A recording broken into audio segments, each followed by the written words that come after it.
stood beneath the stage and watched a trophy with my own name engraved on it being handed to another man.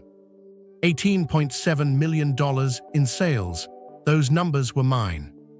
Preston Sterling had not closed even half of that amount, yet his mother smiled at 400 employees and introduced him as the future of Asteron. When I asked about the rankings released 1 week earlier, Vivian Sterling looked directly at me and said that men in my position should understand when it was time to step aside. I did not argue. I folded the results sheet and slipped it into my jacket.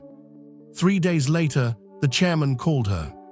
If you want to see how a single father turned a public humiliation into a comeback nobody expected, subscribe now. My name is Grant Keller.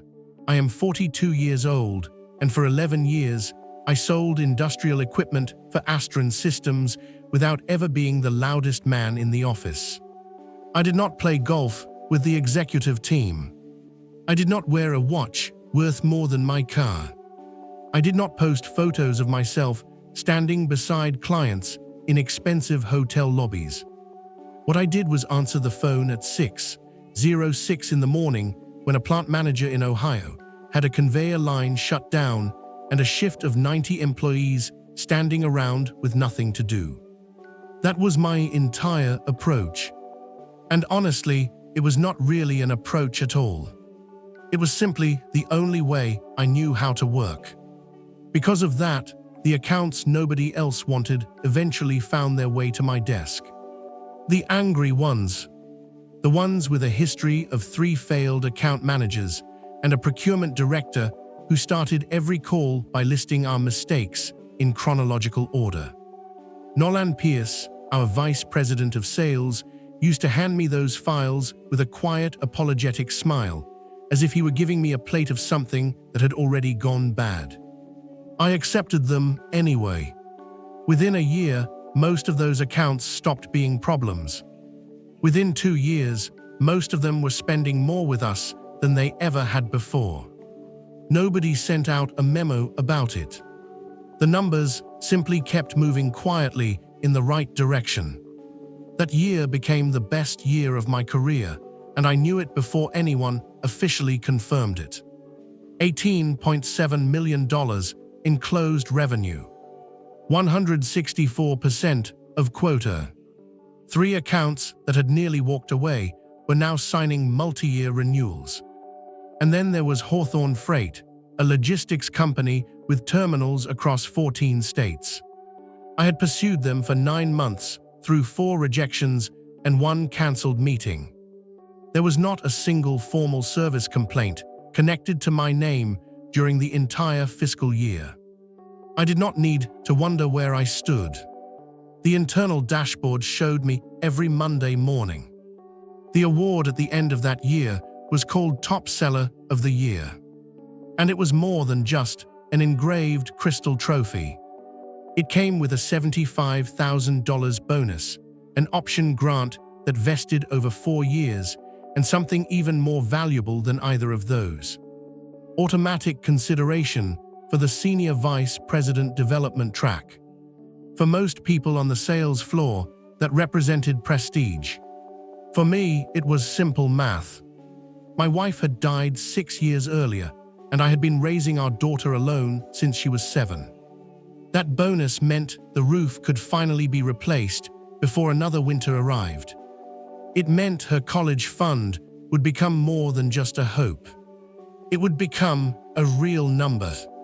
I never told anyone at the office that. Because the moment you explain why you need something, people often begin deciding whether you truly deserve it. Derek Sloan, who sat 2 desks away and had been my closest friend at the company for 9 years, understood most of it without me ever explaining. He was the kind of person who noticed which lunches I skipped. In late October, he leaned back in his chair, glanced at the leaderboard on the wall monitor, and said they might as well retire the category and rename it the Grant Keller Award. I laughed and told him not to ruin my luck. That was the last time I remember feeling completely comfortable inside that building. Preston Sterling started showing up around that time.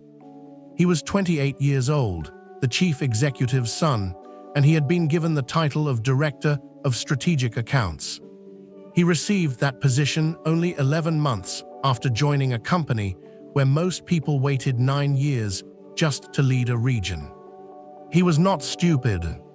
He was not even openly unpleasant. He was simply a young man who had never encountered a door that did not open the moment he approached it. And because of that, he had never learned what it meant to earn his way through one. He began appearing in pipeline reviews he had never attended before. He would sit near the head of the table and ask questions that had already been answered in the presentation. The first real warning did not come as an argument. It arrived in the form of an email on a Tuesday afternoon. It came from operations, copied to 9 people, and written in the cold, neutral language corporations use when they want a major decision to sound routine. 4 of my largest accounts, the email explained, would be transferred to new coverage as part of a strategic realignment. Hawthorne Freight was listed first.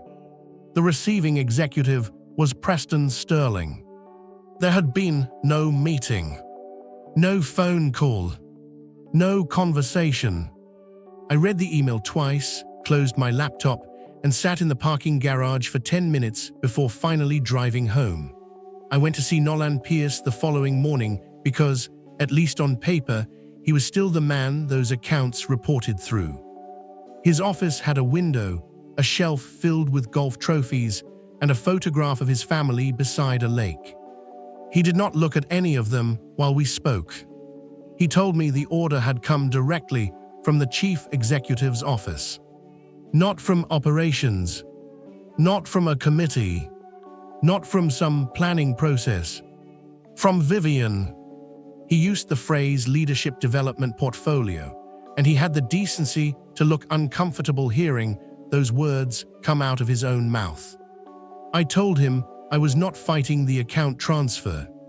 Relationships change hands all the time in this business, and I had inherited plenty of accounts that other people had built. That was not my issue. The fiscal year had only 11 weeks remaining, and those contracts were already signed, invoiced, and recognized. You can give someone a relationship going forward. You cannot give them revenue that someone else already earned. Attribution is not a coat you pass across a table. It is a record of what actually happened. The following week, during the monthly sales meeting, Vivian Sterling walked to the front of a room filled with 60 people. For 4 minutes, she praised her son for what she described as his exceptional work developing the strategic relationship with Hawthorne Freight. She said it without the slightest hesitation. Vivian had a way of speaking that made everything sound as though it had already been decided by people more important than you in a room you would never enter. Preston nodded along with the modest expression of a man accepting a compliment he had expected. I sat 6 chairs away and stared down at the table. Here is what really happened with Hawthorne Freight. I made the first contact in February after a trade conference where their operations director politely told me they were satisfied with their current vendor. I called again in April. In June, I sent them a maintenance cost analysis nobody had requested. Then in August, their East Regional line went down. I drove 4 hours through the night with a field engineer because our competitor could not send anyone until Monday. In November, they invited us to submit a bid. Preston Sterling attended one dinner in December, 3 days before the contract was signed, and ordered the Branzino. Then Vivian turned in her chair and looked directly at me. She said she was sure I must be pleased to see a younger generation take the work of those who came before them and raise it to a higher level. The room became completely quiet. Every one of those 60 people understood exactly what she had just done. And every one of them understood why nobody was going to say anything. I have thought about that moment many times since. There is a certain kind of silence that happens when a group of adults silently agrees to pretend they did not hear something. It carries a weight that you can almost feel. I did not raise my voice. I simply said that I had no objection to anyone building on my work, as long as the reports accurately showed who produced each result. That was all. It was not a challenge to her authority. It was only a request for accurate reporting. Vivian's expression did not change, but something about the atmosphere in that room suddenly shifted. Derek later told me that he actually felt his stomach drop. Vivian simply moved on to the quarterly forecast. 20 minutes later, her assistant asked me to come upstairs to the executive floor. Her office was on the 11th floor. It was beautiful in the way expensive rooms often are when nobody truly lives in them. She remained standing. Then she told me that I appeared to be having difficulty accepting a new generation of leadership. She said this kind of resistance had a way of following a person throughout their career. Then she paused. Her eyes moved to the photograph attached to my badge lanyard. And she said something I have never forgotten. She told me I had a stable job. Then she mentioned my family responsibilities. She said she trusted that I understood the difference between what was worth risking and what was not. That was the moment when the entire situation became clear to me. She was not simply promoting her son. That alone would have been ordinary favoritism. The kind of corporate behavior that large companies often absorb without anyone openly questioning it.